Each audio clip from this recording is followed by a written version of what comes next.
참미 예수님, 오늘은 2월 3일 연중 제4주일입니다. 오늘 독서와 복음 말씀 봉독하도록 하겠습니다. 성부와 성자와 성령의 이름으로 아멘. 제1독서입니다. 예레미야서의 말씀입니다. 요시야 시대에 주님의 말씀이 나에게 내렸다. 모태에서 너를 빚기 전에 나는 너를 알았다. 태중에서 나오기 전에 내가 너를 성별하였다. 민족들의 예언자로 내가 너를 세웠다. 그러므로 이제 너는 허리를 동여매고 일어나 내가 너에게 명령한 모든 것을 그들에게 말하여라. 너는 그들 앞에서 떨지 마라. 그랬다가는 내가 너를 그들 앞에서 떨게 할 것이다. 오늘 내가 너를 요새 성읍으로 쇠기둥과 청동벽으로 만들어 온 땅에 맞서게 하고 유다의 임금들과 대신들과 사제들과 나라 백성에게 맞서게 하겠다. 그들이 너와 맞서 싸우겠지만 너를 당해내지 못할 것이다. 내가 너를 구하려고 너와 함께 있기 때문이다.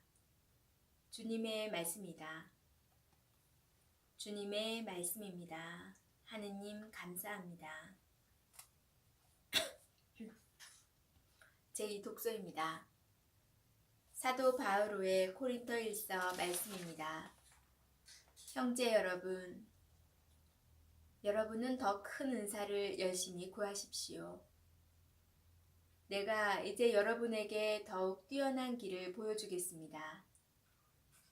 내가 인간의 여러 언어와 천사의 언어로 말한다 하여도 나에게 사랑이 없으면 나는 요란한 징이나 소란한 꽹과리에 지나지 않습니다. 내가 예언하는 능력이 있고 모든 신비와 모든 지식을 깨닫고 산을 옮길 수 있는 큰 믿음이 있다 하여도 나에게 사랑이 없으면 나는 아무것도 아닙니다. 내가 모든 재산을 나누어 주고 내 몸까지 자랑스레 넘겨준다 하여도 나에게 사랑이 없으면 나에게는 아무 소용이 없습니다. 사랑은 참고 기다립니다. 사랑은 친절합니다. 사랑은 시기하지 않고 뽐내지 않으며 교만하지 않습니다. 사랑은 무례하지 않고 자기 이익을 추구하지 않으며 성을 내지 않고 앙심을 품지 않습니다. 사랑은 불의에 기뻐하지 않고 진실을 두고 함께 기뻐합니다. 사랑은 모든 것을 덮어주고 모든 것을 믿으며 모든 것을 바라고 모든 것을 견디어냅니다. 사랑은 언제까지나 쓰러지지 않습니다. 예언도 없어지고 신령한 언어도 그치고 지식도 없어집니다. 우리는 부분적으로 알고 부분적으로 예언합니다. 그러나 온전한 것이 오면 부분적인 것은 없어집니다. 내가 아이였을 때에는 아이처럼 말하고 아이처럼 생각하고 아이처럼 헤아렸습니다. 그러나 어른이 되어서는 아이적의 것들을 그만두었습니다. 우리가 지금은 거울에 비친 모습처럼 어렴풋이 보지만 그때에는 얼굴과 얼굴을 마주 볼 것입니다. 내가 지금은 부분적으로 알지만 그때에는 하느님께서 나를 온전히 아시듯 나도 온전히 알게 될 것입니다. 그러므로 이제 믿음과 희망과 사랑, 이 세 가지는 계속됩니다. 그 가운데에서 으뜸은 사랑입니다. 주님의 말씀입니다. 하느님 감사합니다. 복음 말씀입니다. 루카가 전한 거룩한 복음입니다. 그때 예수님께서 회당에서 말씀하기 시작하셨다. 오늘 이 성경 말씀이 너희가 듣는 가운데에서 이루어졌다. 그러자 모두 그분을 좋게 말하며 그분의 입에서 나오는 은총의 말씀에 놀라워하였다. 그러면서 저 사람은 요셉의 아들이 아닌가 하고 말하였다. 예수님께서는 그들에게 이르셨다. 너희는 틀림없이 의사야, 내 병이나 고쳐라 하는 속담을 들며 내가 카파르나움에서 하였다고 우리가 들은 그 일들을 여기 내 고향에서도 해보아라 할 것이다. 그리고 계속 이르셨다. 내가 진실로 너희에게 말한다. 어떠한 예언자도 자기 고향에서는 환영을 받지 못한다. 내가 참으로 너희에게 말한다. 3년 6개월 동안 하늘이 닫혀 온 땅에 큰 기근이 들었던 엘리야 때에 이스라엘에 과부가 많이 있었다. 그러나 엘리야는 그들 가운데 아무에게도 파견되지 않고 시돈 지방 사렙타의 과부에게만 파견되었다.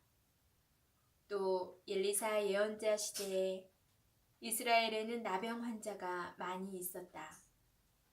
그러나 그들 가운데 아무도 깨끗해지지 않고 시리아 사람 나아만만 깨끗해졌다. 회당에 있던 모든 사람들은 이 말씀을 듣고 화가 잔뜩 났다.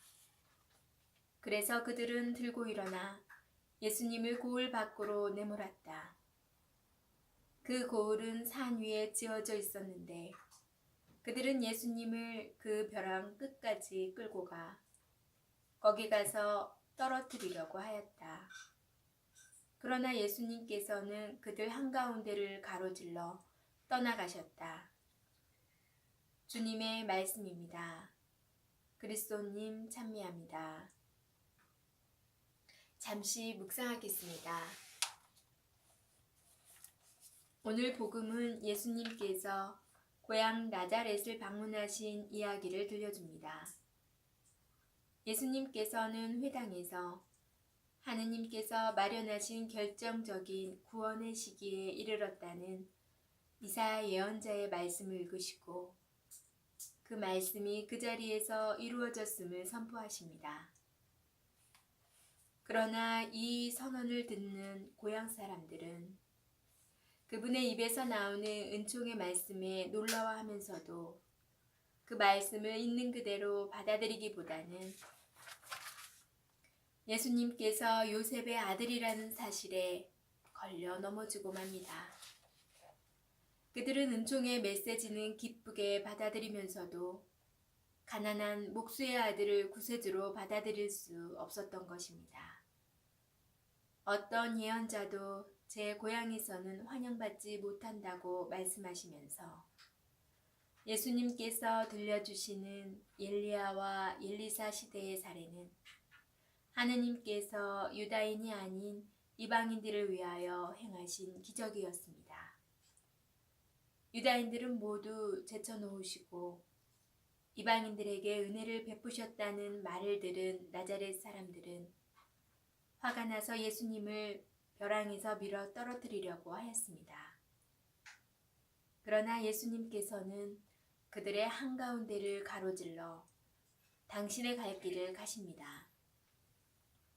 예수님의 고향에서 일어난 이 사건은 하느님이 선택된 민족이라고 자부하던 이스라엘 민족에게 예수님께서 배척받고 돌아가실 것이며 그로 말미암아 복음의 기쁜 소식이 이스라엘을 넘어 세상 끝까지 전파될 것이라는 하느님의 구원 계획의 신비를 미리 보여줍니다.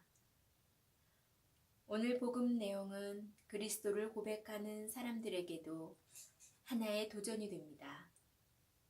우리가 하느님의 자녀이며 신자라는 사실에 머무르다 보면 하느님의 뜻을 알아차리고 행하는데 오히려 무뎌질 수 있음을 알려주기 때문입니다. 마음의 문을 열고 순간순간 여러 가지 방법으로 우리에게 말씀하시는 주님의 목소리에 귀를 기울여야 하겠습니다. 아멘. 성부와 성자와 성령의 이름으로 아멘. 오늘 묵상에서처럼 하느님의 말씀은 바로 내 자녀에게도, 내 가족에게도, 내 이웃에서도, 아니면 그 외 신자가 아닌 다른 분을 통해서나 신부님이나 아니면 자연을 통해서도 여러 가지 방법으로 말씀해 주실 거라는 생각이 들었습니다. 그래서 마음을 열고 하루하루를 살아가야겠다는 생각이 또 들었습니다.